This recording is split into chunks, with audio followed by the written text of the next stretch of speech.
So what are the key skills, do you think, that employers are looking for when they're looking through your previous history of extracurricular activities and employment? Well, I mean, one of the simplest things is that you turn up and get things done and do them on time, and that's actually one of the key things when you're looking at your job history. People who had a job since a young age are seen to be dependable, reliable, and actually understand what work involves. People who've never done a day's work and then expect to swan into an organisation are going to be suspicious. But what we also need to be looking at is the specific pieces of tasks within any given piece of work. So, and then you've got to then match them up with the skills that an organisation is looking for. And you know, law firms and employers in general will have a set of skills that are desirable. But the ones that I think we could think of, particularly for law, might be attention to detail. Lawyers do detailed work. Resilience. Sometimes the going gets tough. That clearly it's a communications business. You need to be able to communicate very accurately, spoken format and on paper. You need to be able to work within a team. It's very, very rare that a lawyer is ploughing entirely his or her own furrow. You're always actually working with other people. You may be a follower, you may be a leader. You need to be able to be adept at both of those things.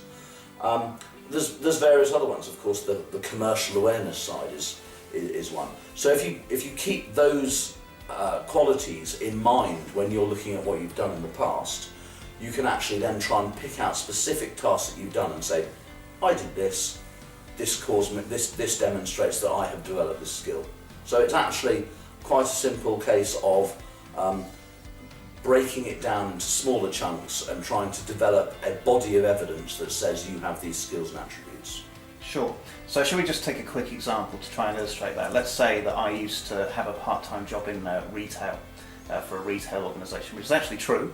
How could I present the things that I used to do in that job to take examples and use them in an application? So obviously teamwork would be one, but what else might there be? Okay. Well, I mean, a retail example is great because retail involves dealing with lots of different people. It involves dealing with customers. So one of the very first ones is I'm dealing with the clients of this organisation, which means I have to have a professional aspect. I need to be able to listen to them. I need to be able to communicate with them and react to what they say and hopefully give them the service that they're requiring.